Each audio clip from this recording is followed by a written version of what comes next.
Sean, could I ask you to open a word of prayer?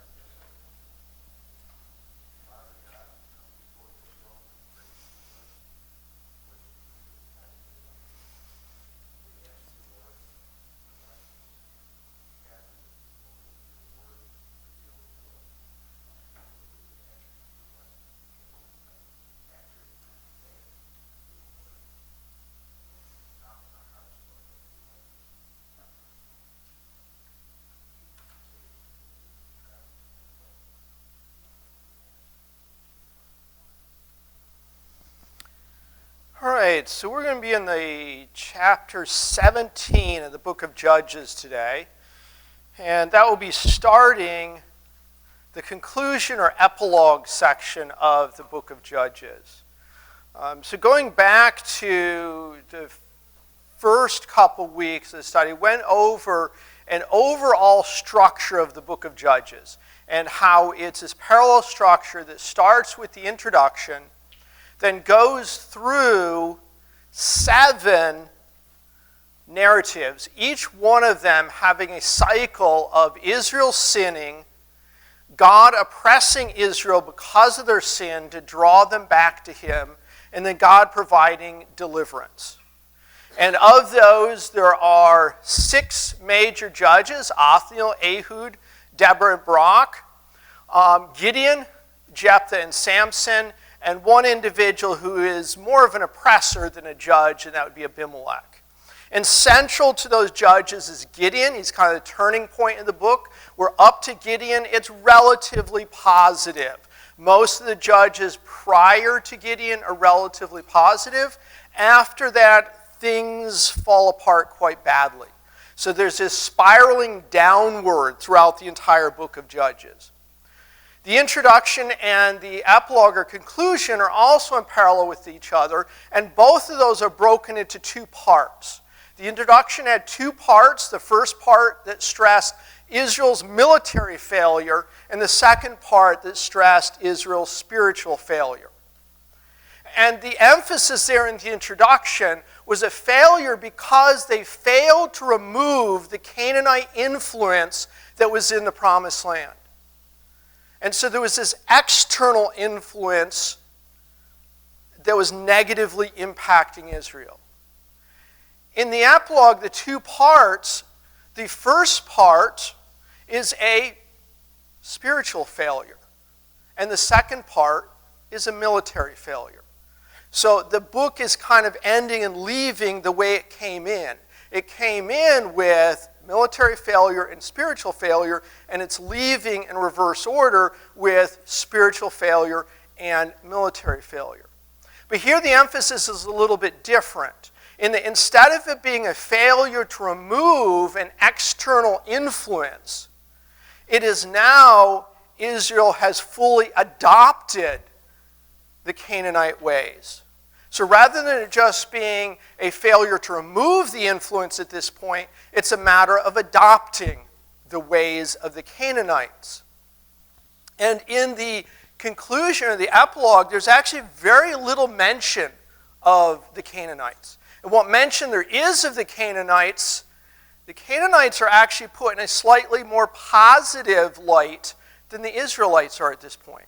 Because at this point, Israel has spiraled down so far that they've out-Canaanized the Canaanites. They've become even more evil than what influence they were supposed to remove from the land with God's help. Additionally, up to this point, the tribe of Levite has basically been completely absent from the book of Judges. Levites, being the spiritual leadership for Israel, has been very absent throughout the book. If you think back to the book of Joshua, anytime he was coming up against a major battle or sin or failing within the Israelites, there was always Joshua going to God and involving the Levites somehow. The Levites were there when they crossed over the Jordan into the Promised Land. The Levites were there leading when they marched around Jericho. There was a strong emphasis in the book of Joshua of both Joshua as the military and political leader also being a strong spiritual leader, and the Levites being there. In the book of Judges, we don't see that at all. And here in the conclusion, the epilogue, in both parts, part 1 and part 2, at least one Levite figures prominently. Unfortunately, in both cases, it's not a Levite stepping in as a voice crying out to God, but rather a very corrupt spiritual leadership in both cases. So let's jump into Judges 17. Judges chapter 7 has a parallel structure to it with a central theme, very similar to what we looked at in Ruth last week as far as the introduction of Ruth. So I'll outline that on the overhead as we go through. So now there was a man from the mountains of Ephraim whose name was Micah. And Micah incidentally means, who is like Jehovah God? And his name is very ironic in this passage because his name emphasizes the uniqueness of God. The uniqueness of God being the one true God. But Micah doesn't acknowledge that in how he acts. His mother doesn't acknowledge that. And the Levite who shows up here doesn't acknowledge that at all. So it's kind of ironic that his name is, who is like Jehovah God, when he doesn't acknowledge that. And he said to his mother, the 1,100 shekels of silver that were taken from you, on which you put a curse, even saying it in my ears, here is the silver with me, I took it. Now, at first, this might seem that, well, this is very commendable of Micah for being repentant of his sin. But if we look at why, the reasoning wasn't so much because he was repentant of having done wrong. His reasoning was because his mother had put a curse on whoever took this 1,100 shekels. And not only had she put a curse on it, she had repeated this curse to him. Now, it's unlikely that she thought he was the perpetrator, but she puts this curse. He doesn't want the consequences of the curse, so he brings the shekels back to her. 1,100 shekels, that number should sound familiar. That was the amount of money that each of the Philistine leaders promised Delilah if she betrayed Samson and figured out what Samson's strength was. So this 1,100 shekels shows up again. 1,100 shekels is a lot of money. 1,100 shekels is possibly as much as equivalent to 100 years' worth of wages. Micah's mother was evidently very wealthy. And what he had stolen from her wasn't a trivial amount of money. And so his mother says to him, may you be blessed by the Lord, my son. I think this is the other indication that when she put a curse on whoever stole the money, she was not expecting it to be her son. Because when her son comes forward this, her immediate response is, may you be blessed by the Lord, my son. She's trying to counter the curse. Her view of God is a view that the pagans and Canaanites would have. That, well, there's this curse, that can't be taken back, so we have to counter it with a blessing, so that her son won't have to face the consequences of the curse that she placed on the stolen money. So she's trying to kind of counter that out. And neither one of them recognizing and realizing that's not how God Jehovah works. You know, God isn't this God who people can manipulate into saying, curse this, bless this, do my bidding. Here, she is trying to manipulate God first into cursing those who took the money from her. But then when she realizes it was her son, she's like, oh, well, I didn't want my son to be cursed. That's her legacy. So she tries to counter that with a blessing. because she doesn't want her son to face the consequences of the curse. Let's flip to Leviticus 6, verses 1 to 7 for a moment. So Leviticus 6, verses 1 through 7. So again, it might seem that Micah's doing the right thing here by telling his mother, I stole the coins, I stole the silver, here's the silver back. But if we go to Leviticus 6, verses 1 to 7, God outlines to the Israelites what is supposed to be done in such a situation as this. And so Leviticus 6, verses 1.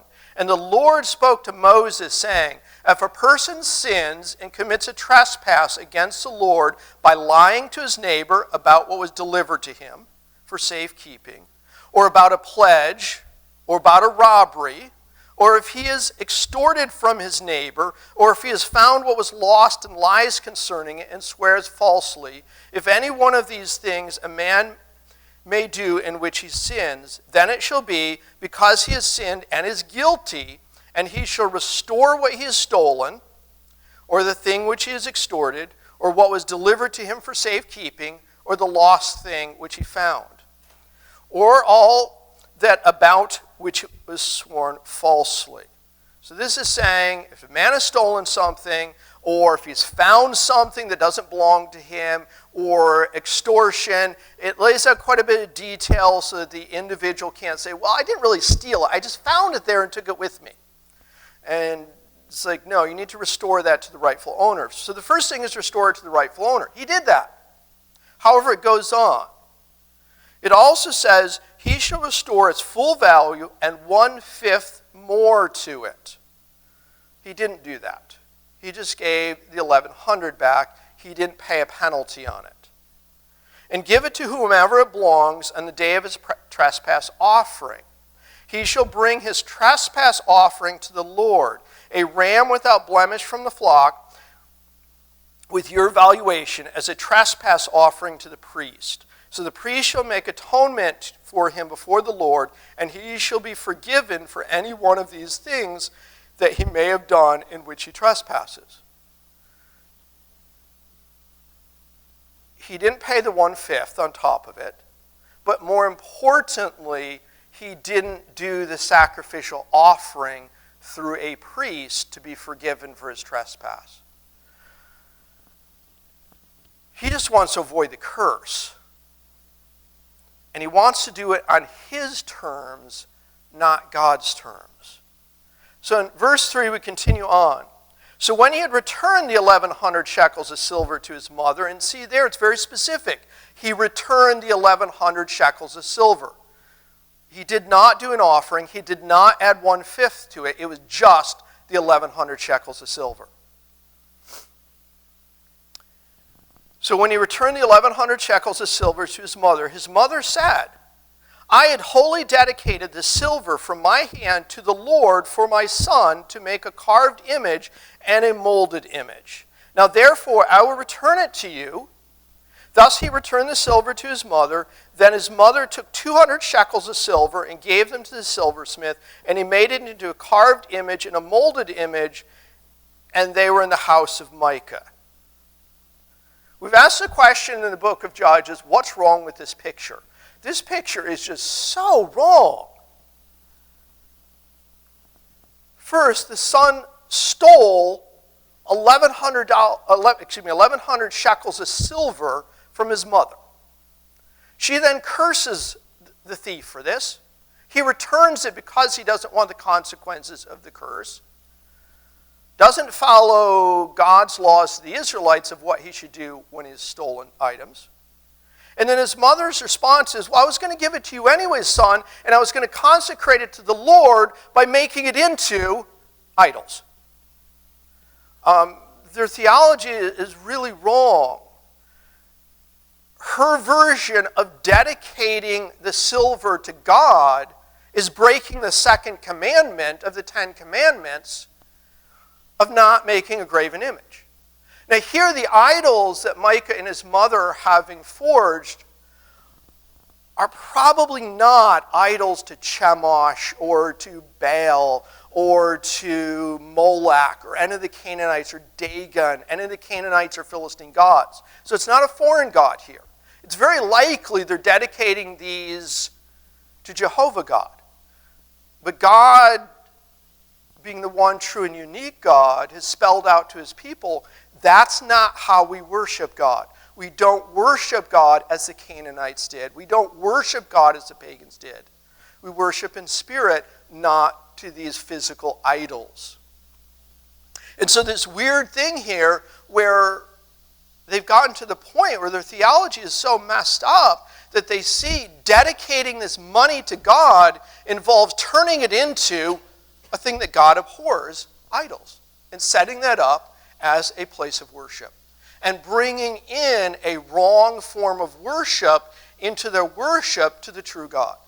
So here it's not a matter of idolatry in terms of them worshiping a wrong God. It's a matter of them worshiping the true God in a wrong form.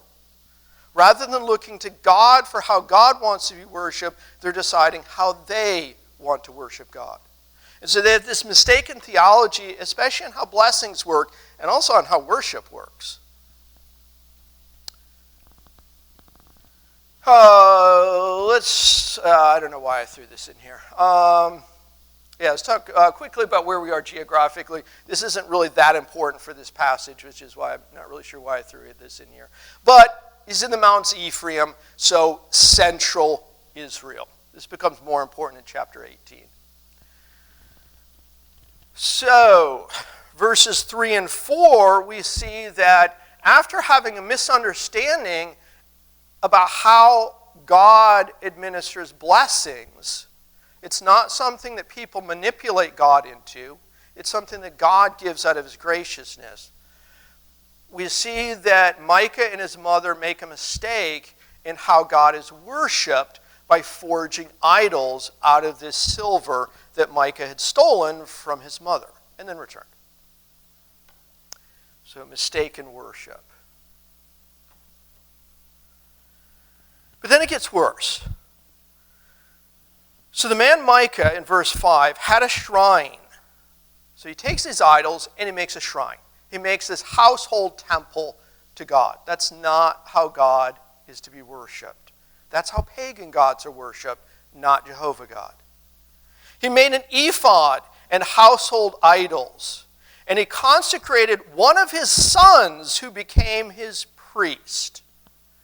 So here, now there's a mistake in who should have spiritual leadership.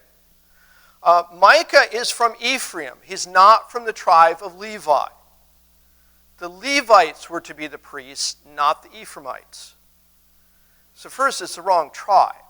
And then additionally, Micah had no authority to make his son into a priest.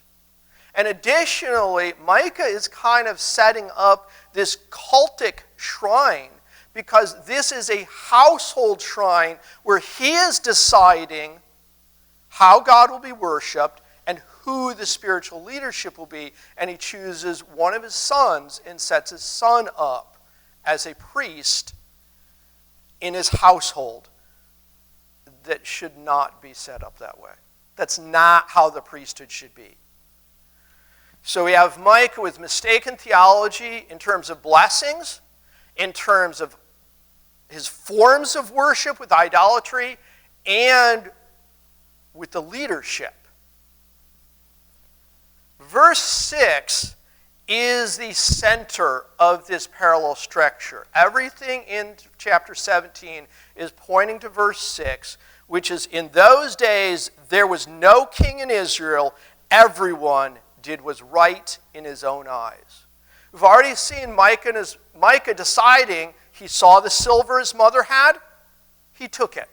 He did something that was right in his own eyes. He then decided, well, I'm going to be cursed. I don't want to be cursed, so he returns it.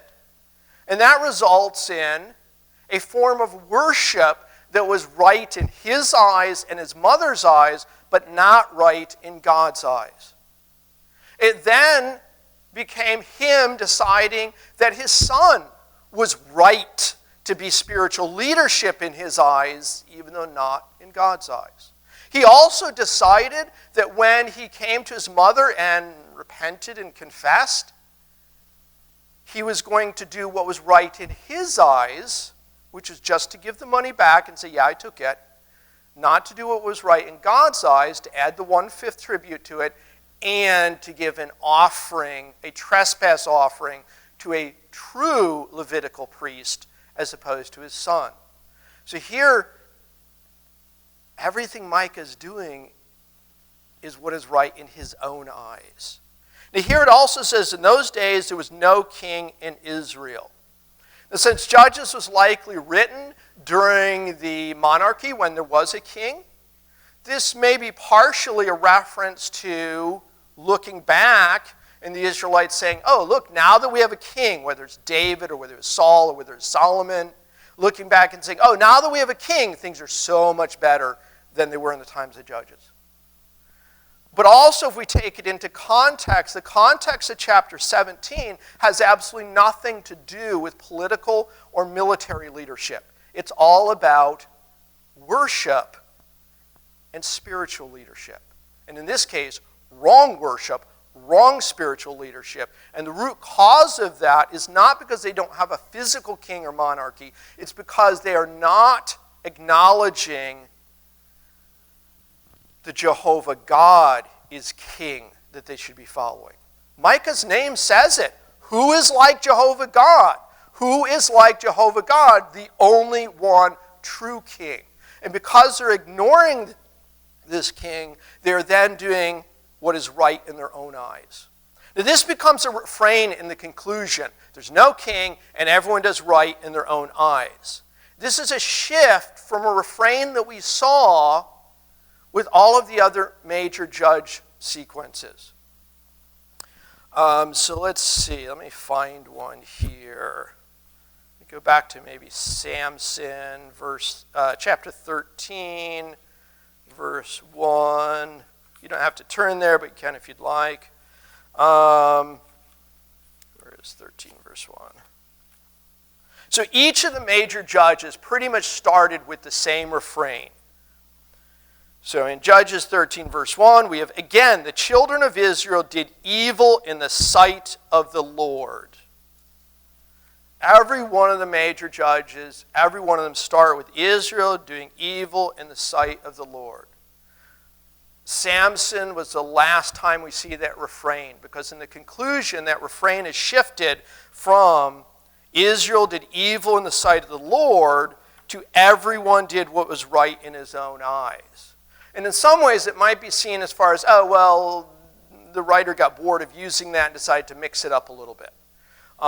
It's basically saying the same thing. And it sort of is, but there's something a little bit deeper here. The previous reign was acknowledging Israel did evil in the sight of the Lord. There's an emphasis on God saw their actions as evil. Here, it shifted to humankind's sight and defining good as being what is right in your own eyes.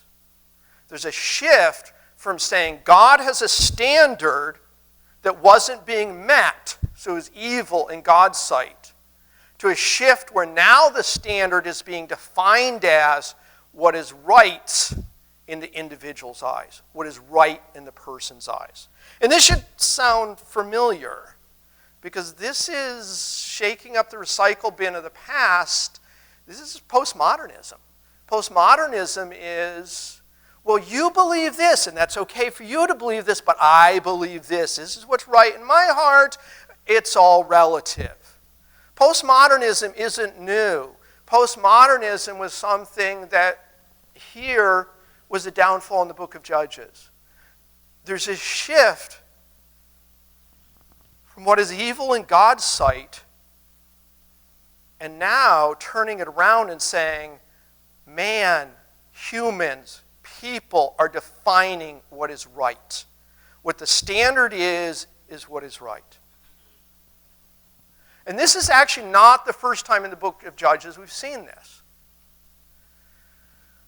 back in the account of Samson in chapter 14. We're not going to turn there, but in chapter 14, Samson saw a Philistine woman in Timnah that he liked.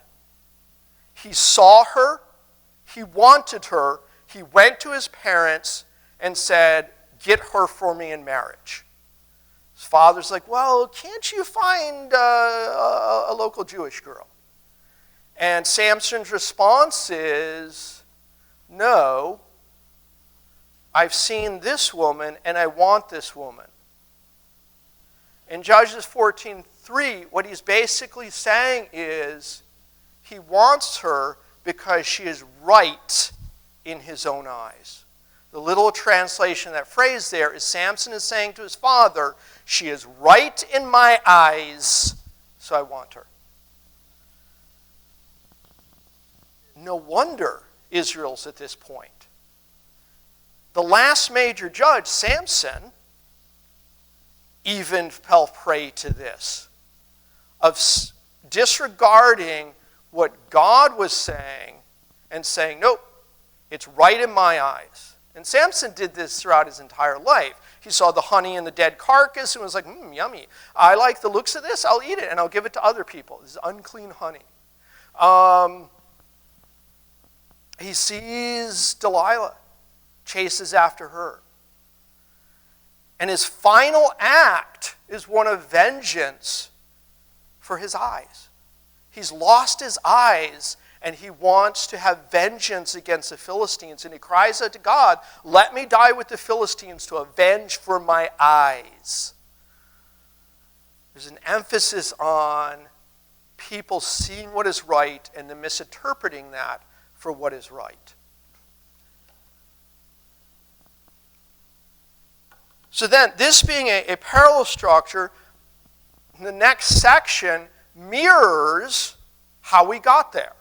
So we have the central theme, the pivot point that we've hit. Everyone does right in his own eyes. And in verse 7, we have, "Now there was a young man from Bethlehem in Judah, of the family of Judah. He was a Levite and was staying there." Now, it's likely that he was not a Judite by birth. It's more likely like Caleb and Othniel, who were Kenizzites and then became counted as part of the tribe of Judah. He had been living in Bethlehem of Judah with the tribe of Judah long enough. He was associated with them. But by birth, he's a Levite. He's kind of a Levite who's confused with his place in society because he's been living as part of the tribe of Judah in Bethlehem, that according to Numbers and Joshua wasn't really one of the cities that was dedicated to the Levites. But we have him staying there. And so the man departed from the city of Bethlehem in Judah to stay wherever he could find a place. Then he came to the mountains of Ephraim, to the house of Micah as he journeyed. And Micah said to him, "Where do you come from?" And he says to him, "I am a Levite from Bethlehem in Judah, and I am on my way to find a place to stay." So he's basically this Levite who isn't quite found his place and is just wandering for somewhere to stay. He's been in Bethlehem for a while. He's now in the mountains of Ephraim. And Micah says to him, "Dwell with me and be a father and a priest to me. And I will give you 10 shekels of silver per year, a suit of clothes, and your sustenance." So the Levite went in. And then the Levite was content to dwell with the man, and the young man became like one of his sons to him. So Micah consecrated the Levite, and the young man became his priest and lived in the house of Micah. So Micah has set up this household shrine with his idols. He consecrated one of his sons to be a priest. And now this nomadic young Levite comes through. And Micah's like, "Oh, I can upgrade my priest here. I will hire a Levite priest. So now I'll have a legitimate priest to give legitimacy to this. So he does recognize, even though he's following a form of worship that's right in his own eyes, he does recognize there's something not quite right about this. And when the Levite comes along, he says, oh, this is the way to fix it. I will hire this Levite, which is not at all how God intended the Levitical priesthood to work. They weren't these hired gun priests who went to the highest bidder. But that's what this Levite becomes. And he's happy with this arrangement. It's also kind of ironic here that he's referenced a couple times, the Levite is referenced a couple times as a young man. Yet Micah feels as if this young man would make a good father to him. Something wrong with that picture. Micah's not looking for an older individual who has more experience, who might have the requirements and have the credentials to give good fatherly advice. He's just looking for anybody at this point. First, his son. So think about that.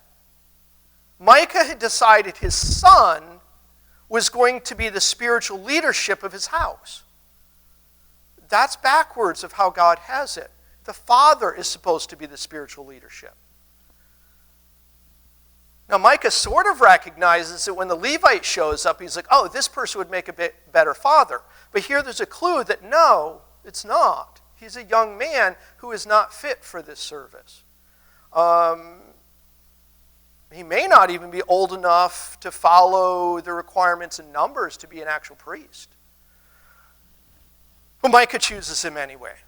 So again, we have bracketing this, everyone does it in their own eyes what is right. The central theme here is mistaken spiritual leadership. There's a lack of leadership, and not only that, there's corrupt leadership here. And then continuing onward, it emphasizes here that he is going to become a priest in the house of Micah. Now, it's not explicitly stated here, but keep in mind the house of Micah has a shrine with the carved images and such. So it's basically saying the priest is now, the Levite is now going to be paid to oversee a form of pagan worship with the idols.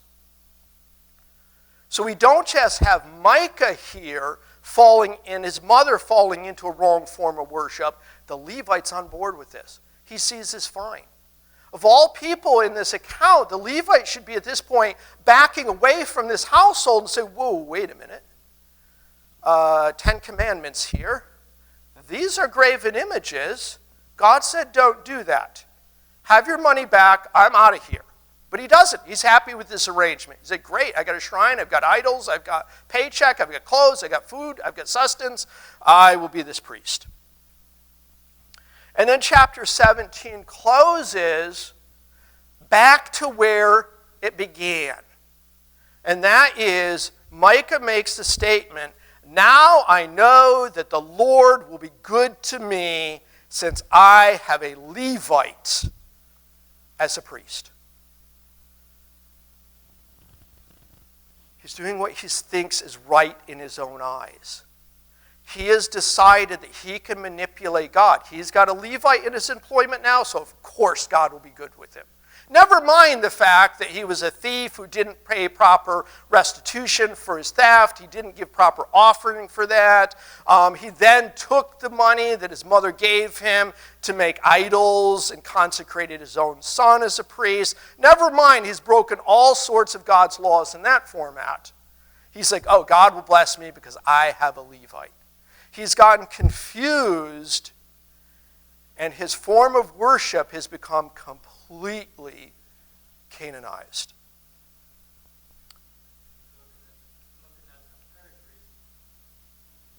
Yeah, he's looking at, a similar thing would be, well, I was born into a good Christian home, so God must bless me. My father's a pastor, so God will bless me. My father's a missionary, so God will bless me. I come from a long generation of individuals who were founding of a particular church or whatever. God will bless me. and forgetting that's not how God works. All right, so I'm not sure if I should try this or not, but I'm going to. We're going to try to go through chapter 18 in like 10 minutes, which is probably a complete mistake. But I really don't want to dedicate a full week to chapter 18, and chapter 17 is short enough. Let's see. Now, even though chapter 18 is longer than chapter 17, chapter 18 should really feel completely deja vu, because really chapter 18 is what happened in chapter 17, except now instead of the focus being on a family, Micah and his mother, it's on a tribe, the Danites. So what we see in chapter 17 is this downfall of worship within a family that now spills over in chapter 18 to an entire tribe. So what happens on the family level in 17 spills over to corrupt the worship of an entire tribe. So let's see how far we make it. If we don't make it through all the way, we'll pick up next week. So in those days, there was no king in Israel. So there we have it, no king in Israel. It doesn't state the second half, but the second half doesn't really need to be stated. In those days, the tribe of the Danites was seeking inheritance for itself to dwell in. For until that day, their inheritance among the tribes of Israel had not fallen to them. So the children of Dan sent 5 men of their family from their territory, men of valor from Zorah and Eshtaol, to spy out the land and search it. They said to them, "Go search the land." So they went to the mountains of Ephraim, to the house of Micah, and lodged there. While they were at the house of Micah, they recognized the voice of the young Levite. They turned aside and said to him, "Who brought you here? What are you doing in this place? What do you have here?" And he says to him, "Thus and so Micah did for me. He has hired me, and I have become his priest." So they said to him, "Please inquire of God, that we may know whether the journey on which we go will be prosperous." And the priest said to them, "Go in peace. The presence of the Lord be with you on your way." So the 5 men departed and went to Laish. They saw the people who were there, how they dwelt safely, in the manner of the Sidonians, quiet and secure. There were no rulers in the land who might put them to shame for anything. They were far from the Sidonians, and they had no ties with anyone. And then the spies came back to their brethren at Zorah and Eshtaol, and their brethren said to them, "What is your report?" And so they said, "Arise, let us go up against them, for we have seen the land, and indeed it is very good. Would you do nothing? Do not hesitate to go and enter to possess the land. When you go, you will come to a secure people in a large land, for God has given it into your hands, a place where there's no lack of anything that is on earth." So the first section of chapter 18, verses 1 to 10, the Danites are sending out spies to find land. Now there's several problems with this. The Danites have already been given an inheritance. In Judges chapter 1, verse 34, that is introduced early on in the book of Judges, and not in a good light. In Judges chapter 1, verse 34, we have, "And the Amorites forced the children of Dan into the mountains, for they would not allow them to come down to the valley." So what has happened is the tribe of Dan has been given land. They didn't possess it, though. They didn't rely on God to chase out the Amorites. Instead, the Amorites chased them up into the mountains. So basically, the Danites are going, well, the land that God gave us is really hard to acquire. We're going to look somewhere else. So they sent spies out. Now, this we've seen before in the Bible, in Joshua and early in Judges, sending out spies to spy out the land, but there's a difference here. The Danites are actually spying out land that God gave to other tribes of Israelites. They first go to Ephraim, and then they go to Laish. Laish, way to the north. So their land is coastal. They first go to Ephraim, meet with Micah and Micah's Levite, and then they go way, way north to Laish. That's inheritance that belongs to Naphtali. not to Dan. So what's wrong in this picture is Dan, the tribe of Dan, is looking for an inheritance. They've already been given an inheritance by God. They've rejected what God has given them because it's too hard. And now they're spying out inheritance that God gave to somebody else and trying to acquire that. They run into the Levite. They ask the Levite in verse 5 of chapter 18, please inquire of God that we may know whether the journey on which we go will be prosperous. This sounds good, except for keep in mind, they're asking a corrupt Levite who is a priest over a shrine with idols in it. That should have been a clue to the Danites. This is not who you get advice from. But no, they ask him. It's interesting also that the priest gives a very positive sounding answer, but a very vague answer. In verse 6, the priest says, go in peace. The presence of the Lord be with you on your way. Literally, the translation of that is, the Lord is before the way in which you go. He doesn't really say God's going to bless him. He doesn't say God's going to give them victory. He just says, the Lord is before you. Well, yeah, that's true, but it's kind of vague and unhelpful. What's interesting, though, is the Danites, when they go back, after finding that Laish is this peaceful, secure, unguarded outpost, that it's easy pickings, basically. In verse 10, they say, to the spies say, for God has given it into your hands, a place where there's no lack of anything that is on earth. Where did they get that from? They took what the Levitical priest who Micah had hired, his vague statement, and they spun it into, oh, God has blessed us, this will be good. So verse 11, and 600 men of the family of the Danites went from there, from Zorah and Eshtaol, armed with weapons of war. They went up and encamped in Kiriath-Jearim in Judah. Therefore they called the place Manadan. In Judges 13:25, this is the first reference in the account of Samson where the Spirit of God came upon Samson. So here there's a little irony. Samson was from the tribe of Dan. Samson at Manadan, God came on him, his Spirit came on him. Right here, though, we see no inclination that the Spirit of God is with the tribe of Dan in their endeavors against Laish. And they passed from there to the mountains of Ephraim and came to the house of Micah. So they're coming back to the house of Micah, and there's a reason for that. In verse 14, the 5 men who had gone to spy out the country of Laish answered and said to the brethren, do you know that there are in these houses an ephod, household idols, a carved image, and a molded image? Now therefore, consider what you should do. And very quickly, the whole group of them know exactly where this is going. Like, oh yeah, consider what we should do. We should steal that stuff. Very clearly. That's where their mindset's at. Rather than saying, oh, we should avoid this place of idols, we should destroy this place of idols, we should do something good about this place of idols. It's like, no, let's go steal them. So they turned aside there and came to the house of the young Levite man, to the house of Micah, and greeted him. The 600 men, I like how they greet him. They have 600 men armed with weapons of war stood by the entrance of the gate, and the 5 spies go in. It's a very non-aggressive greeting method. Then the 5 men who had gone to spy out the land went up. Entering there, they took the carved image, the ephod, the household idols, the molded image. The priest stood at the entrance of the gate with the 600 men who were armed with weapons of war. There's an emphasis on the 600 men who are armed here.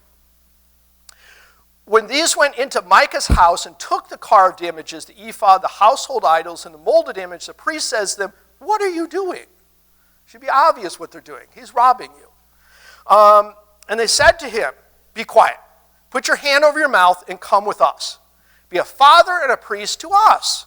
Is it better for you to be a priest to the household of one man or that of priest of a tribe and a family in Israel? So the priest's heart was glad. This is not what should make a priest glad, that the temple's being robbed, even though the temple has things that are wrong in it, and that basically extortion is being used to encourage him to change employers here. He shouldn't be changing employers because his employer should have been God, Jehovah God, not Micah, not the tribe of Dan. But he's happy with this arrangement. He said, great. So he takes the ephod, the household idols, the carved image, and took his place among the people. So he joins in this theft. The Danites here are doing the exact same thing that Micah did. They're stealing stuff, setting up a wrong form of worship with idols, and setting up a wrong form of worship with this very, very corrupt Levite priest. Then they turned and departed and put the little ones, the livestock and the goods in front of them. You might be like, why would you put them in front? Well, they put them in front because they know what's coming behind them. Micah's going to realize the theft, and they don't want Micah to sneak up behind them and rob them, so they put their soldiers at the back, knowing Micah's coming after them. So when they were a good way from the house of Micah, the men who were in the houses near Micah's house gathered together, overtook the children of Dan. And they called out to the children of Dan. So they turned around and said to Micah, what ails you that you have gathered such a company? So first, Dan is trying to deflect Micah by playing stupid. Basically, they're going, what is wrong with you? Why are you chasing us? We're just headed north of here. Nothing to see here. And so Micah says to them in verse 24, you've taken away my gods, which I made, and the priest, and you've gone away. Now what more do I have? How can you say to me, what's wrong with you? What ails you? It's interesting here. He is even recognizing here that his form of worship is one that he made. He is saying, you've taken away my gods, which I made. That's not the relationship people should have with God. God is the creator, man is not.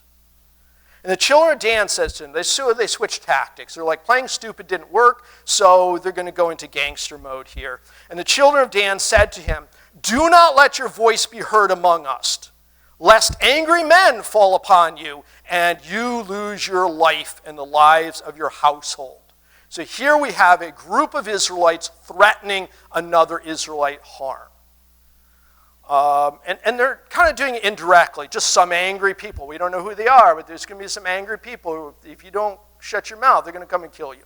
So they're just threatening him. Micah recognizes that he's lost, and so the children of Dan went their way, and when Micah saw that they were too strong for him, he turned and went back to his house. Ironically, the tribe Dan means judge or judgment. And here in the book of Judges, they are doing anything but being a good judge. So they took the things Micah had made and the priest who had belonged to him and went to Laish, to a people quiet and secure. The people who live in Laish at this time are Canaanite. And notice in this passage, they're the only people who have a peaceful and quiet description applied to them. And they struck them with the edge of the sword and burned the city with fire. Tel Dan, the archaeological site of where Laish and Dan is, it's actually one of the larger archaeological sites in Israel, and there's evidence there that there was a fire that destroyed the city around the time of the Judges. There was no deliverer because it was far from Sidon, and they had no ties with anyone. And this is kind of an ironic verse here, because not only is there no deliverer for Laish and the Sidonians, there's no deliverer in Israel right now, because they're ignoring their deliverer God. It was in the valley that belongs to Beth Rehob. So they rebuilt the city and dwelt there, and they called the name of the city Dan, after the name of Dan, their father, who was born to Israel. However, the name of the city was formerly Laish. The children of Dan set up for themselves carved images, and Jonathan, the son of Gershom, the son of Manasseh, and his sons were priests to the tribe of Dan until the day of the captivity of the land. Jonathan's name is Jehovah has given. Like Micah's name being ironic, this name is a bit ironic here. This chapter ends with the tribe of Dan adopting the same ways that Micah would in setting up a shrine with idols, setting up a priest who should not be a priest. And it's interesting, though, here, there's a little bit of foreshadowing here because the verse subtly ends with, until the day of captivity of the land. That's referring to the day when God had had enough with Israel and took them off into captivity to punish them. So they set themselves up for themselves Micah's carved image, which he made, all the time that the house of God was in Shiloh. That's also a subtle reference here that they were supposed to be worshiping God at Shiloh, not in their homes with their illegitimate priest and their illegitimate idols and their illegitimate theology. So this is on the handout, so I'll let you kind of read this on your own since I'm way over time here, but we did get through chapter 18. So next week will be chapter 19, and you can take a look at what's wrong with this picture and what does this teach us about God, kind of reference all of those things as it is. It's interesting also to note here that Micah, at the end of chapter 17, thought because he had Levite priest, he would be blessed. In chapter 18, he was anything but blessed. God used the Danites to strip him of the wealth and the illegitimate priest. Not because Danites were righteous, because there's an allusion here in chapter 30 that they will also be punished for that in God's time. And it was the northern kingdom that got carried away first, not the southern kingdom.